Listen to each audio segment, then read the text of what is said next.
po tayo basta ipinanganak lang. Nakakala mo, wala lang. Kasi yung nanay-tatay ko, syempre mag-asawa, di nabuo ako. Kaya ako nandito. Hindi po. Ang sabi po sa Efeso 2:10, sapagkat tayo'y nilalang ng Diyos, nilikha sa pamamagitan ni Kristo Jesus, upang iukol natin ang ating buhay, saan daw? Sa paggawa ng mabuti. Yan ang layuning pinili ng Diyos para sa atin nung una pa man. So yun po pala ang dahilan kung bakit po tayo ay nabuhay dito sa mundo upang iukol ang ating buhay sa paggawa ng mabuti. So kung tatanungin niyo po, bakit kayo nabubuhay? Para lamang ba i-enjoy ang buhay? Para ba mapariwara tayo? Para gumawa ng masama? Bakit tayo nabuhay? Para sumuway sa magulang? Para ano? Diba hindi Malinaw na sinasabi na tayo po, ang layunin ng Diyos sa atin is ipagpatuloy yung kabutihan ng Diyos. Pagpatuloy natin, gumawa din po tayo ng mabuti. So we are created by God. Sa English po, sabi doon, for we are His workmanship, created in Christ Jesus for good works, which God prepared beforehand that we should walk in them. In English ko lang, nabasa ko na po kanina sa Tagalog, no? So, tayo daw po ay Kanyang nilalang. So, ibig sabihin, eto po, nilikha tayo ng Diyos. Eto po yung identity natin. Sa Efeso 2:10, sinasabi na rin po kung sino po talaga tayo.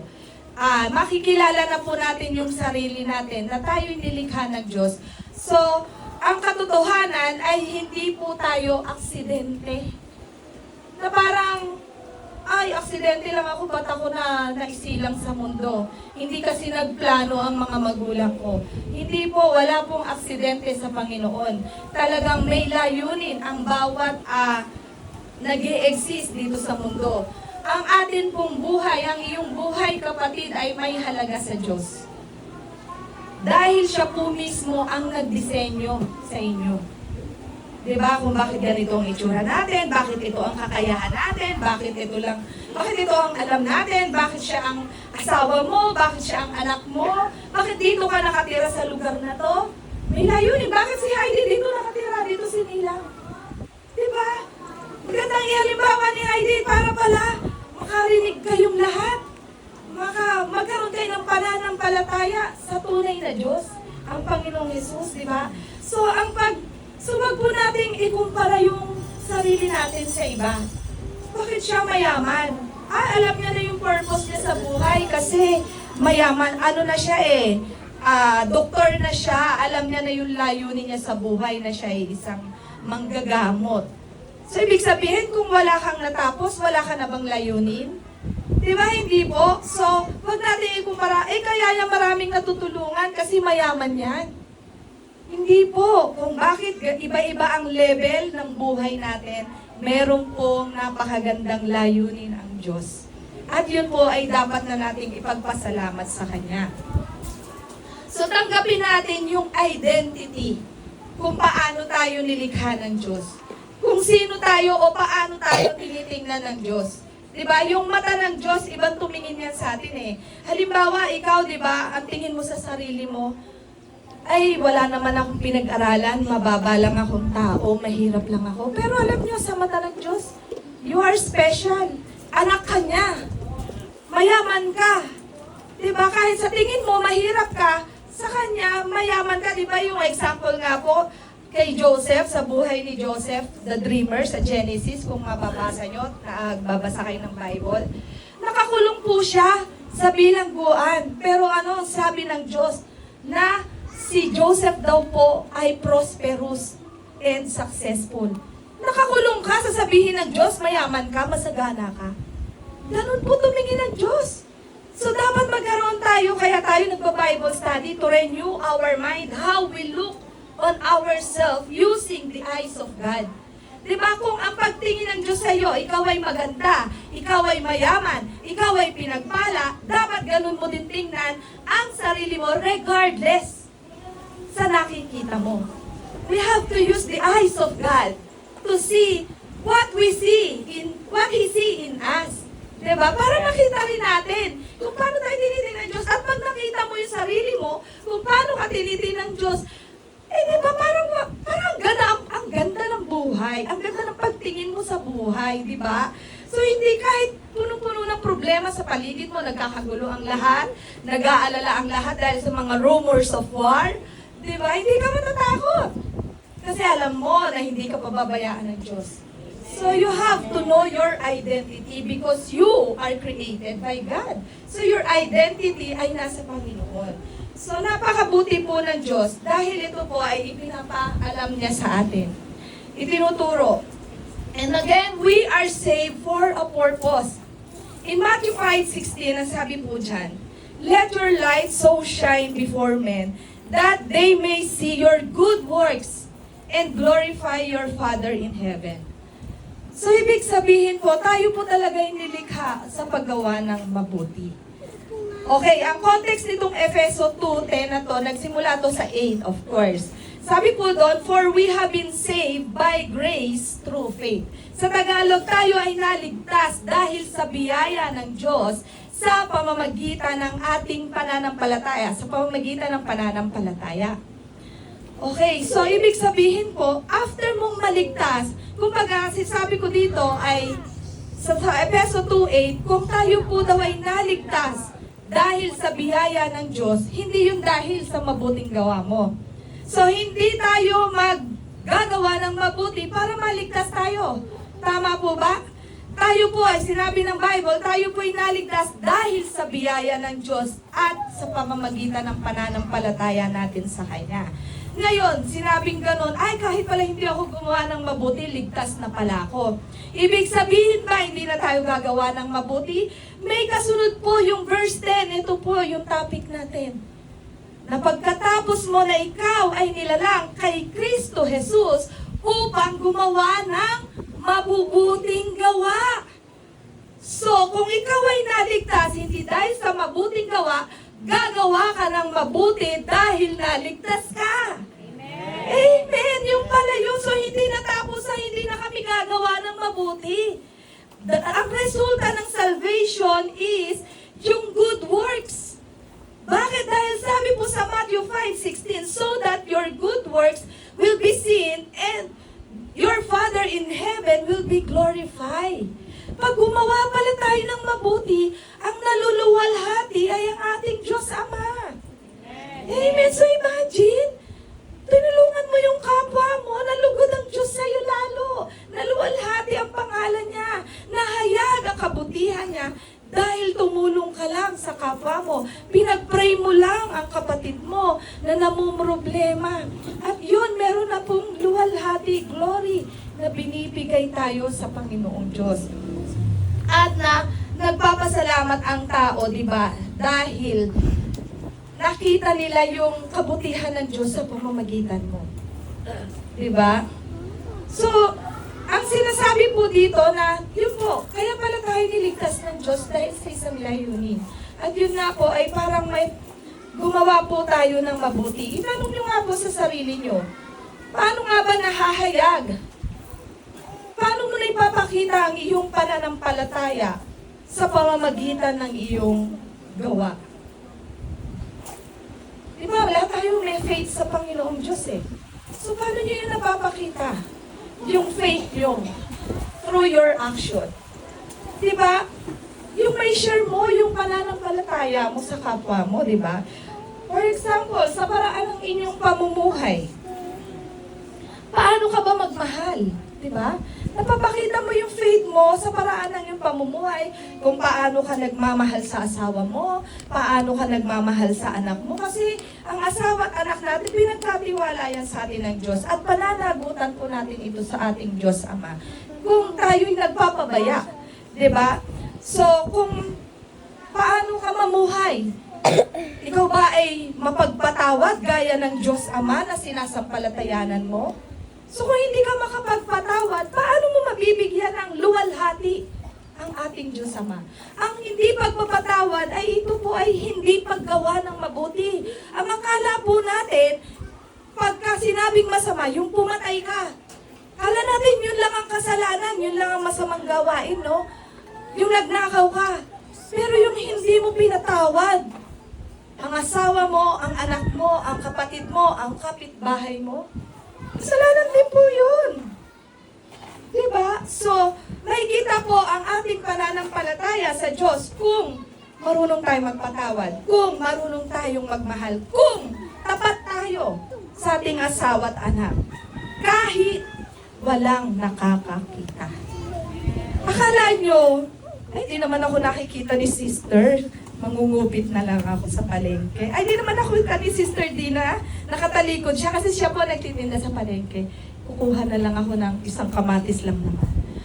So, ibig sabihin, ang paggawa po ng mabuti ay hindi yung pag may nakakakita lang. Tama po ba? Kundi kahit walang nakakakita, tapat ka sa iyong asawa, sa iyong anak. Diba? Sa ating Diyos at ang Diyos, kala nyo walang nakakakita? Meron. May CCTV si Lord. Amen? Alam nyo ba yon? Ang mata ni Lord, kala nyo dalawa lang? Sa laki ng mundo, kita niya po lahat. Walang nakakaligtas sa Kanya. So, yun po. Doon po sa paraan ng ating pamumuhay, makikita po yung ating pananampalataya. Sa paraan ng ating paglilingkod, di ba? Ginagamit mo ba ang oras mo, ang kakayahan mo at talento mo para maglingkod sa Diyos at sa kapwa? O ginagamit mo lang ang lakas mo para paglingkuran ka? Di ba? O ginagamit mo ang posisyon mo para ikaw ay paglingkuran? Di ba? Para ikaw ay katakutan, para ikaw ay igalang. Ginagamit mo yung pagiging macho mo para matakot ang asawa mo sa'yo. Hindi ganon, di ba? Sa desisyon, paano natin makikita yung pagdidesisyon nyo? Di ba, pinipili mo ba ang tama at maka-Diyos kahit alam mong mahirap? Di ba? Halimbawa, kasi ngayon, di ba, sa balita, usong-uso ang korupsyon. Ginagawa naman ng lahat. Ba't hindi ko na lang din gawin? Di ba? This is the new normal. So, yun ba? Tama ba yun? Na gawin natin kahit na... Kasi ang hirap maging mabuti sa mundong ito. Parang ganun. Kasi lahat naman ginagawa na yan. So, parang... Ganun na lang ba rin tayo magdidesisyon? Di ba? So, piliin po nating maging tama at maka-Diyos kahit mahirap. Amen? At sa pakikitungo po sa iba, di ba? Paano kayo makitungo sa iba? Doon makikita yung pananampalataya nyo eh. Yung good works ba ang nakikita sa inyo na pagtrato sa iba? Like, mahabagin ka ba? Humble ka ba? Mapagkumbaba ka ba sa kapwa? May malasakit ka ba sa kapwa mo?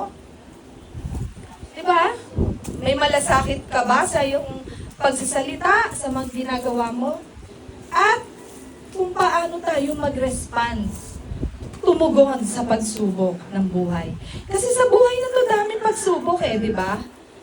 So, nagtitiwala ka pa rin ba sa Diyos? Kahit may sakit ka? Kahit may pagkukulang ka sa pera? O kahit ang tagal mo nang naghihintay sa ipinapanalangin mo, o madali kang sumuko, madali kang mapagod, madali kang bumitaw sa pananampalataya. Diba? So doon pa lang sa mga simpleng bagay na yun, hindi kailangang engrande para malaman mo ang purpose mo. Yung mga sa simpleng pang-araw-araw na ginagawa mo, paano nakikita yung good works? Yung purpose mo. Ang problema kasi, akala natin, basta lang tayo nabuhay, na pinabayaan na tayo ng Diyos. Nabuhay tayo nang wala tayong direksyon, na wala tayong layunin. Napakahirap pong mabuhay nang walang direksyon, nang walang purpose. Kailangan meron tayong sense of purpose. Bakit ka gumigising sa umaga?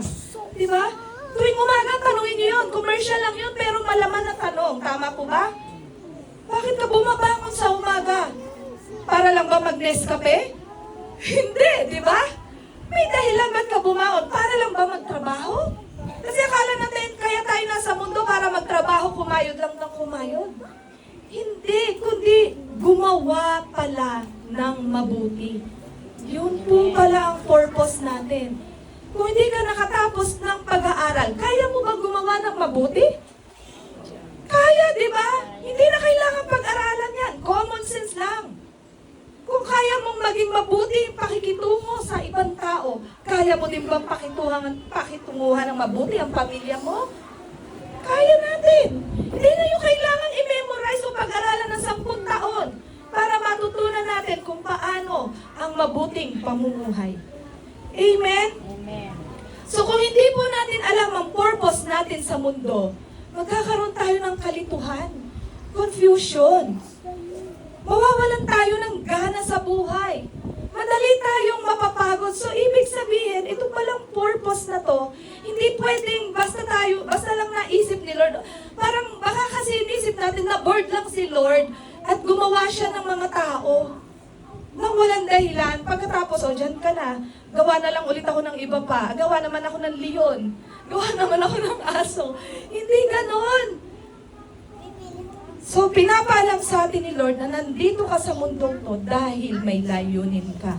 At hindi mo na kailangan pag-isipan ng paulit-ulit at itanong ng paulit-ulit sa Lord kung bakit ka nandito, kung paano mo malalaman, hindi mo na kailangan pag-aralan sa school. Sinasabi simple lang, gumawa ka ng mabuti. You are created for good works. After Jesus Christ saved us, na-crucify siya napako siya sa krus, nabayubay sa krus at muling nabuhay dahil sa ating mga kasalanan. After that, this is your purpose, to do good works. Amen? Amen. Next, God prepared your purpose in advance. Diba? Inihanda na po na ng Diyos ang iyong layunin. Ibig sabihin, nakatakda na.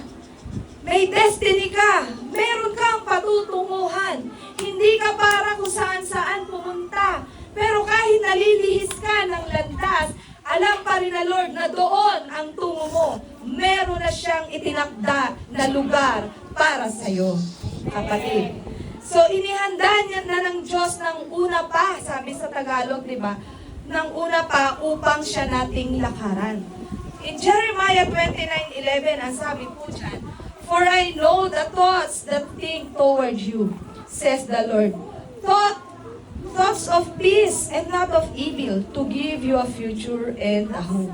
So, ibig sabihin po, hindi basta-basta o random ang layunin ng Diyos sa iyo. May inihanda na ang Diyos na mga opportunity, tungkulin, at panahon para sa iyo. Diba? Kahit ang mga delays, kahit parang feeling nyo tagal naman ng iniintay mo. Pero kahit na nalilihis-lihis tayo ng landas, pero ang Lord, alam niya ang layunin niya sa iyo. Amen? So magtiwala po tayo sa tamang panahon ng Diyos. Huwag po tayong magmadali o pilitin agad ang layunin natin. Kumbaga, ngayon hindi na mahirap kasi naririnig nyo na yung layunin ng Lord sa atin is to do good works. So, sabi ko nga, hindi na kailangan pag-aralan kung ano yung good works. Common sense, it was deposited sa atin dahil ang lumikha sa atin. Tayo ay created in the image and likeness of God. Diba? Nasa imahe ng Diyos tayo nilikha at katulad ng Diyos. So kung Diyos ay mabuti, deposited ang kabutihan sa inyo. Common sense, very common, madaling unawain yung good works. Alam mo na kahit hindi ituro. Alam mo na ang mabuti at masama. So huwag po nating madaliin o pilitin yung mga iba pang layunin ng Lord, no? Kasi sabi, ang halimbawa po niyan si Moses. Kasi si Moses po, ang plano ng Diyos sa kanya is palayain ang mga Israelites. Kasi bakit? Dahil ang Israelites po ay nasa Ehipto for how many years? At sila po doon ay inaalipin. So hirap na ang mga Israelites at ang pangako ng Diyos, merong lupang pinangako ang Diyos sa kanyang mga panganay, ang Israelites, sa kanyang mga anak. Diba? So si Moses po, hinintay niya ang tamang panahon ng Diyos.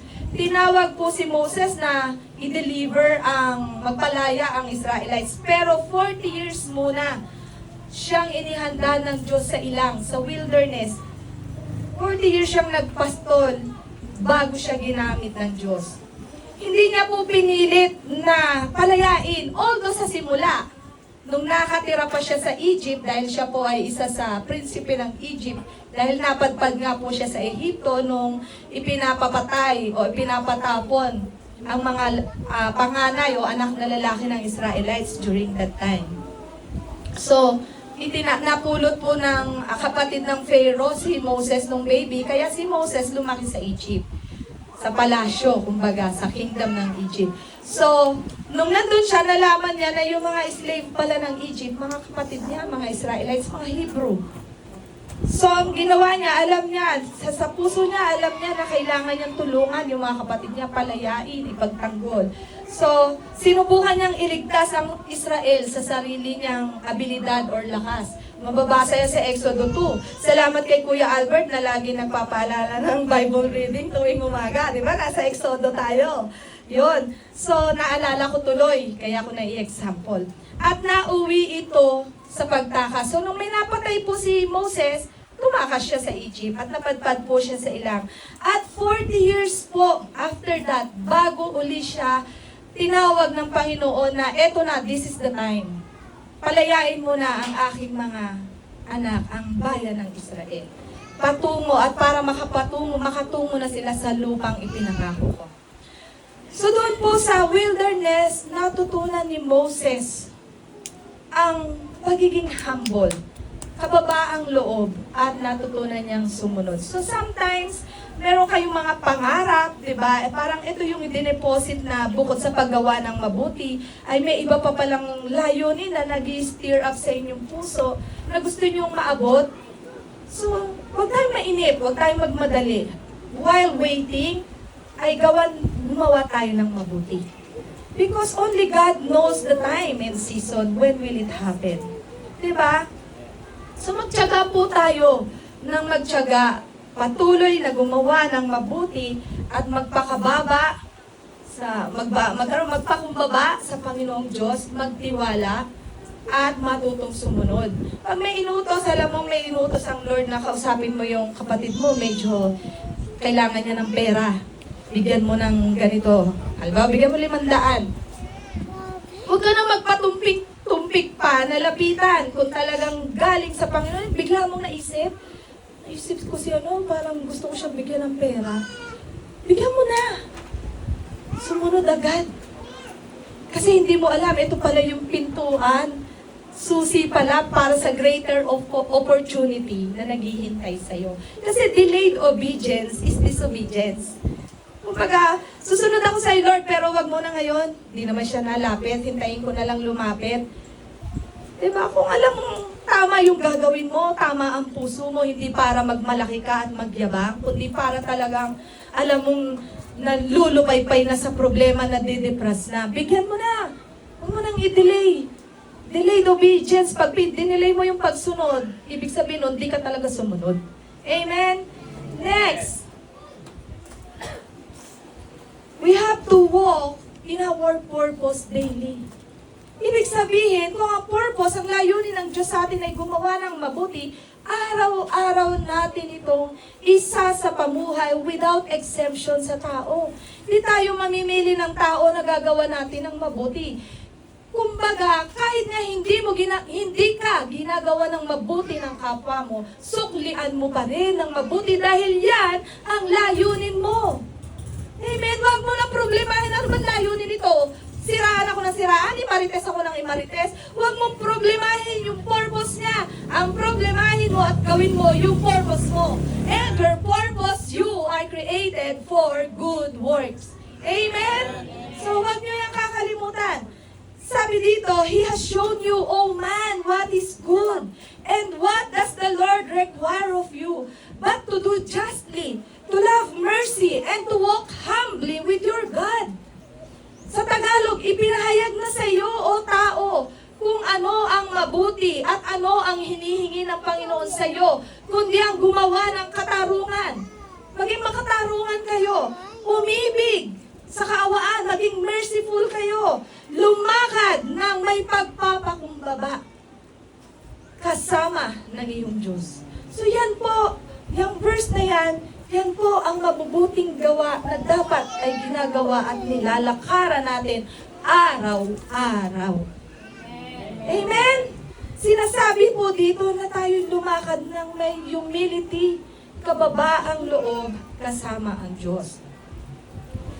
Ang layunin po natin, hindi lang, so ngayon alam nyo na, hindi lang natin nadidiscover yung purpose natin. Diba? Ang layunin natin ay, kumbaga, pag nalaman mo na ngayon ng purpose mo, araw-araw mo na itong gagawin. Araw-araw mo nang isa sa buhay. Dahil ang mga small steps o maliliit na hakbang po ng pagsunod ay meron pong malaking impact. Diba?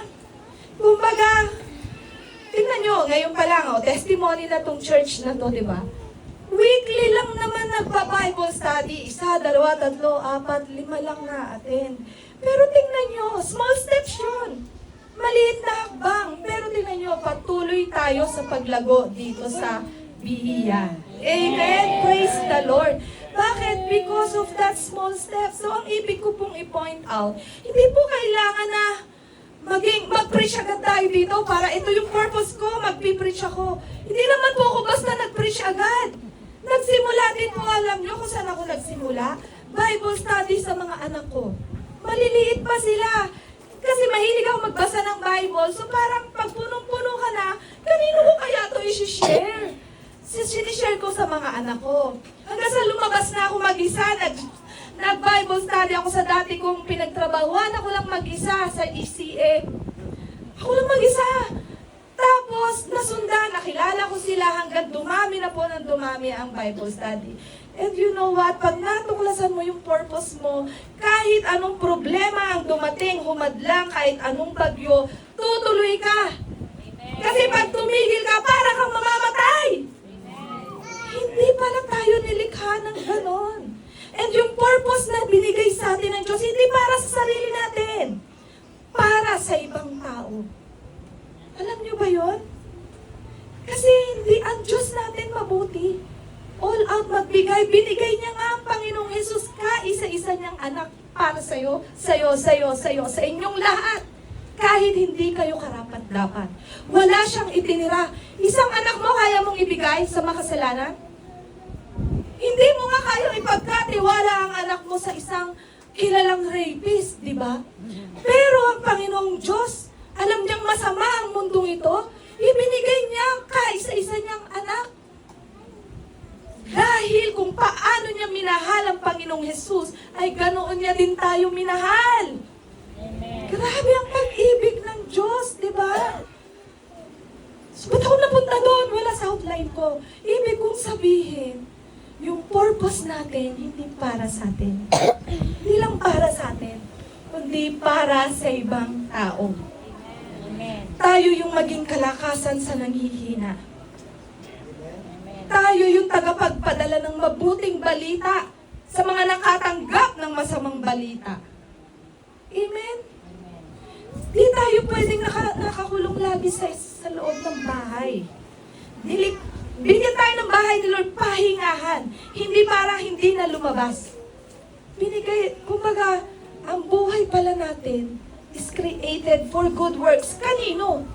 Sasaya sarili mo lang? Hindi, kasi alam ng Lord, di ka naman masasiyahan pag sa sarili mo lang ikaw gumawa ng maghahanap ka talaga ng outlet, maghahanap ka ng isang tao na gagawan mo ng mabuti.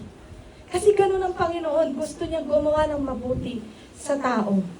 Dahil ang ating Diyos ay mabuti. Amen? So mga kapatid, maging tapat po tayo kung nasan man tayo. Kung pinagkatiwala, kung dito tayo nilagak ng Diyos, na mag-worship, umattend ng Bible study, maging tapat tayo dun sa oras na binigay ng Lord sa atin. Punta tayo, attend tayo, regardless sa mga invitation na ganyan. Unahin natin ang Panginoon. Hindi natin kailangan tumayo agad sa harap, di ba? Pero malamang, may layunin ng Lord sa inyo na ganoon. Pero huwag nating madaliin.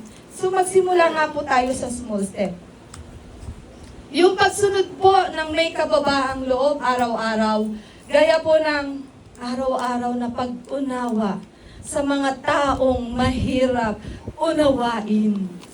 Diba? Yun pong pagsunod na yun, small steps. pero may malaking impact sa taong pinapakitaan mo ng mabuti. Alam nyo ba yun? Kasi ang hirap ng umunawa talaga minsan, no? Lalo na kung marami kang anak, di ba? Sabi ko nga minsan, napapadaing ako, Diyos ko, sabi ko kayo, ganyan-ganyan, ilan kayo, lahat kayo iintindihin ko. Pero sa biyaya ng Lord, di tayo nauubusan. Talagang iniintindi natin. Talagang inuunawa natin yung mga tao na hindi na, ang hirap ng unawain. Diba? So doon lang, kasi yun ang purpose natin eh. So that's isang klase ng paggawa ng mabuti na maging mapagpasensya tayo, maging maunawain tayo, at maging mapagpatawad tayo daily. Amen. Sino ba lagi nagpapainis sa atin, nagpapasama ng loob natin? Di ba yung kasama sa bahay? Oh, hindi naman yung ibang tao na araw-araw pasasamahin loob mo eh. Hindi eh. Talagang minsan naiinis ka na bigla na may sasabihin yung asawa mong ganito, nasaktan ka. So kung nasaktan ka, patawad agad. Di ba? Araw-araw na paggawa ng mabuti. Pag-uunawa, pagpapatawad, pagpapasensya. Yun lamang po ang purpose natin. Small steps, bago ka makarating doon sa malaking pinapangarap mo, kung pinapangarap mong maging katulad ni, sino ba yon? Yung mga, maging preacher na kilala. O edi, dito ka muna, doon ka muna sa sarili mong bahay. Magpakita, gumawa ng mabuti. Diba? So lumalaki po ang layunin natin sa pagsunod, sa pamamagitan ng pagsunod sa maliliit na pinapagawa ng ating Diyos. Hindi po natin kailangan ng posisyon para masabi na ito ang layunin ko. Pastor ako, kaya ito ang purpose ko. Hindi po. Doon sa maliliit na bagay, purpose mo na yan. Yung unawain mo lagi ang asawa mo, mahalin mo lagi ang anak mo, alagaan mo lagi ang pamilya mo. Yan ang purpose mo. Hindi mo kailangan maging pastor, hindi mo kailangan maging presidente, maging mayor. Hindi po tungkol sa posisyon, kundi tungkol sa pagsunod sa sinasabi ng Diyos sa atin na gumawa ng mabuti. Amen. Naiintindihan po ba? Amen. Praise the Lord. Yun lang po kasi parang how to find my purpose. Paano ba malalaman yung purpose sa buhay? And simple lang pala ng sinasabi ng Diyos sa Efeso 2:10 lang pala. Grabe, tapos tayo kung ano-ano yung siguro purpose ng Lord na maging nurse ako. So, mag-aaral na ako ngayon, okay naman yon. Pero ito po muna, small steps, paggawa ng mabuti. Diba? And the Lord, kung ikaw po'y mapagkakatiwalaan sa maliit, hindi ka mananatili sa maliit. Magle-level up ka. Kaya nga, be faithful sa maliit. Pinagkatiwala ng Diyos sa iyo, mga anak nyo, be faithful. Alagaan, pagpasensyahan, mahalin. Pinagkatiwala sa iyo, asawa mo, mahalin mo, maging tapat ka. Kahit ang hirap-hirap na. Amen. Diba? So, hindi po tungkol sa posisyon para sabihin may purpose ka. Tungkol ito sa pagsunod, sa obedience sa Panginoon. Amen. And last one. Yun nga po yung binanggit ko sa Efeso 2, verse 8, nagsimula. That you are saved by grace, formed by faith, and created for good works. Naligtas tayo, dahil sa biyaya ng Diyos. Hindi dahil sa mabubuting gawa, kundi para sa mabubuting gawa. Naligtas pala tayo para gumawa ng mabuti. Diba? So, sinasabi po sa Efeso 2:8 na tayo'y naligtas sa biyaya ng Diyos sa pamamagitan ng ating pananampalataya at hindi tayo naligtas dahil tayo ay gumawa ng mabuti.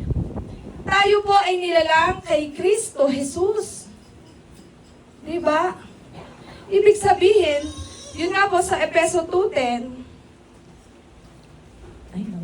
Okay. So yun. Wait lang po ha. Meditate nyo muna yan. Tapos, matatapos na rin naman po tayo. Ayan. So yun. naligtas po tayo upang gumawa ng mabuti. So mga kapatid, ang gusto ko lamang pong iwan talaga sa mensahe na ito is that in verse 8, ito po yon, we are saved by grace through faith. In verse 9, it is a gift of God, so no one could boast. Ibig sabihin, regalo po siya ng Diyos upang wala sa ating magmalaki at magyabang. And in verse 10, we are created for good works. We are God's workmanship in Christ Jesus, created for good works. So yun po yung purpose sa atin ng Diyos. So ngayon po, aalis tayo sa lugar na ito na alam na po ba natin kung bakit tayo nabubuhay sa mundong ito? Amen! Kung tayo po ay nabubuhay para gumawa ng mabuti. Diba? So, yun lang mga kapatid. Habang tayo po ay lumalakad sa pananampalataya natin at sa pagsunod sa Diyos, isinasabuhay po natin ang isang buhay na may kabuluhan. Buhay na may direksyon. Buhay na may layunin. Ito po ang buhay sa paggawa ng mabuti para sa kaluwalhatian ng Diyos. Amen? Amen. Sige po, tayo pong manalangin. Panginoong Diyos, makapangyarihan sa lahat, napakabuti mo, Panginoong Diyos. Marapat lamang na ikaw ay aming awitan, sambahin, pasalamatan, at alay din namin ang aming buhay. Dahil ikaw ang Diyos na kailanman ay hindi nagbabago. Ikaw ang tanging nag-iisang Diyos na nagmahal sa amin sa kabila ng aming kapangitan, sa kabila ng aming kasalanan, Panginoon. Panginoong Diyos, salamat po dahil natutunan namin sa oras na ito ang dahilan kung bakit kami nabubuhay upang ito po ang mag-drive sa amin, Lord God. Upang araw-araw na bumangon ng may lakas at pag-asa upang tuparin ang layunin mo sa buhay namin na kami, Panginoon, ay patuloy na gumawa ng mabuti dahil ikaw ang Diyos na aming sinasamba, ang Diyos na mabuti din sa amin, Panginoon. Panginoon, salamat po dahil ito po ang resulta ng kaligtasang tinanggap namin sa iyo na kami, Panginoon, na ito ay magbunga ng mabuting gawa. So, Panginoon, salamat po sa mga taong narito, Lord God. Patuloy mo silang bigyan ng lakas at pag-asa at ng buhay na laging nagpupuri sa iyo sa kabila ng mga problema, Lord God. Thank you, Lord God, na hindi sila susuko anumang bagyo sa buhay, Lord God, dahil alam na nila ang layunin nila sa buhay nila at ito ay simple lang, hindi mahirap, kundi ang gumawa ng mabuti sa araw-araw. Thank you, Lord, that we receive from you and we are ready to give and share this, Lord God, sa aming kapwa. Sa iyo lamang ang mataas na papuri sa pangalan ni Jesus. Amen! Woo! Na-bless ba tayo lahat? Bless na bless ako sa sarili kong message. Thank you, Lord. Hallelujah. Ano na sunod? Program. Ay, may meron pong offering. Sino ba naka-assign? Ikaw. Thank you, Lord.